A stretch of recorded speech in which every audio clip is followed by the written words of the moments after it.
Sobat UMKM, berbicara tentang pandemi, ternyata masih erat ya hubungannya dengan kita. Banyak sektor yang terdampak hingga harus tutup karena tak sanggup untuk bertahan. Tapi, ternyata justru banyak yang mulai mengenal adanya UMKM loh.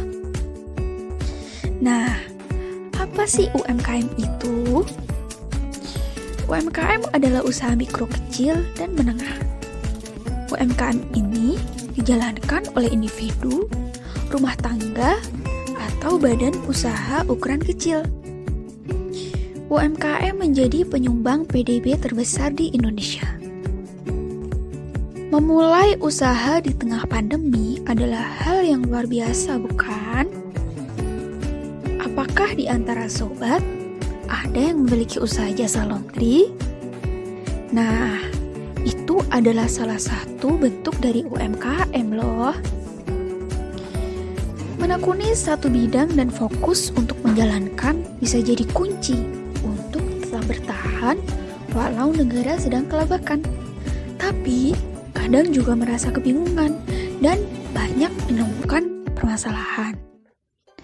Di antaranya, apakah sobat masih kesulitan mengontrol biaya operasional? Atau bahkan tidak tahu aset dan kewajiban yang sobat miliki? Nah, tenang aja nih, karena kita akan membantu sobat UMKM untuk mengatasi permasalahan tersebut. Gimana sih caranya?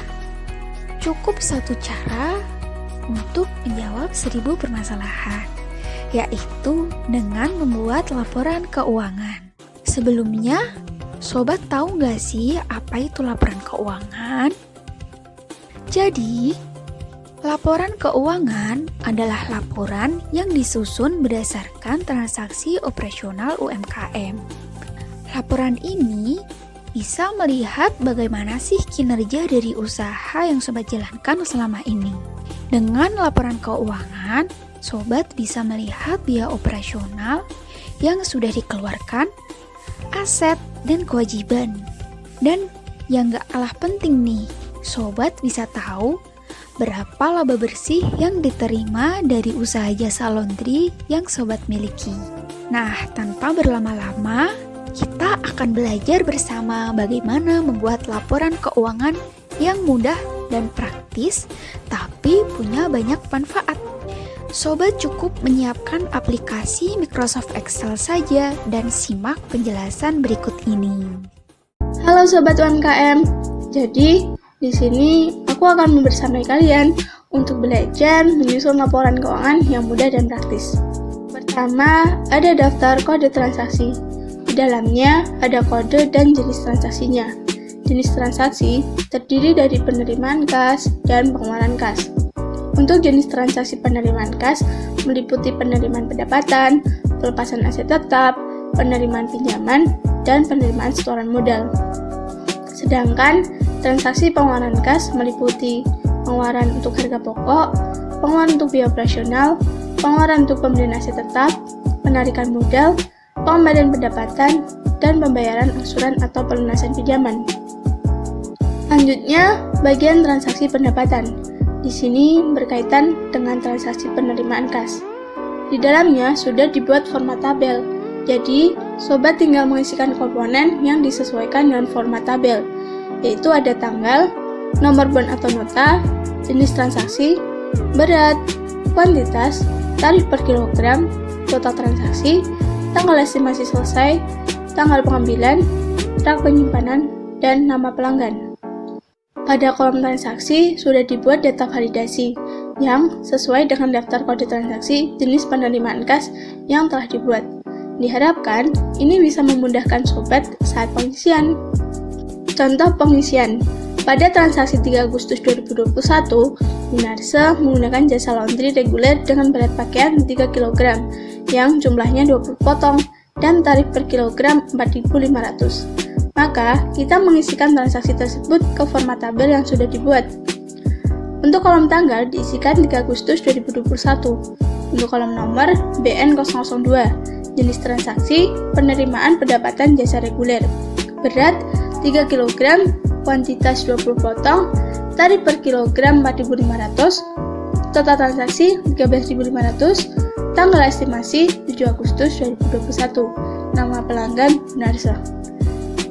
Pada kolom tanggal pengambilan, diisikan saat pelanggan mengambil pakaiannya.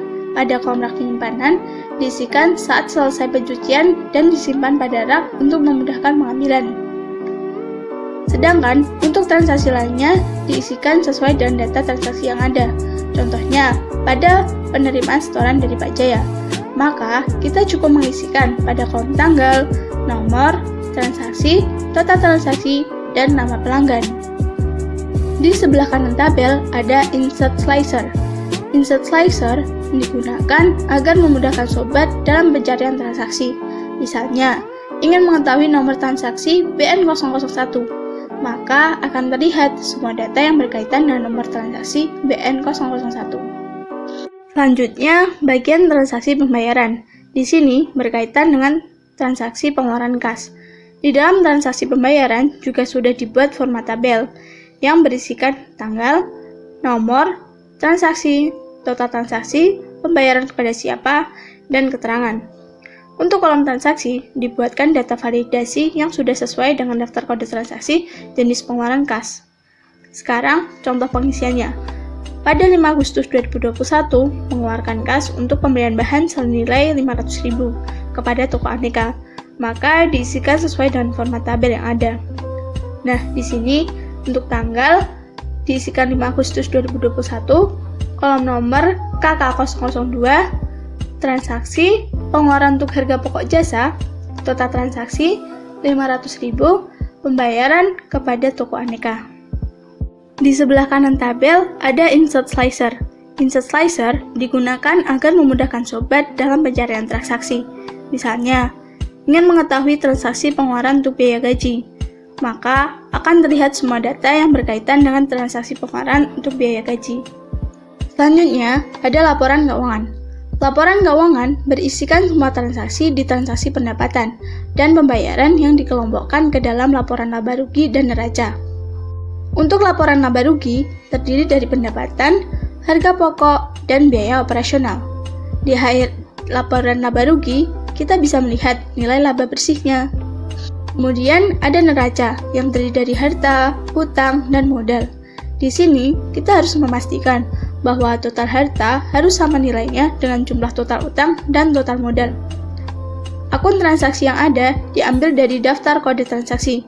Jika ada transaksi yang belum ada, maka kita bisa menambah dengan menginsert dari daftar kode transaksi. Sedangkan nilai yang muncul di sini akan terisi secara otomatis. Bagian terakhir ada dashboard.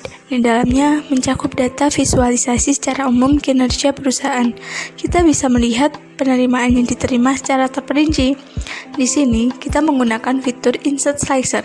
Saat kita mengklik penerimaan setoran modal dari pemilik, maka akan muncul data diagram batang yang menunjukkan nilai penerimaan setoran modal dari pemilik, yaitu Pak Jaya.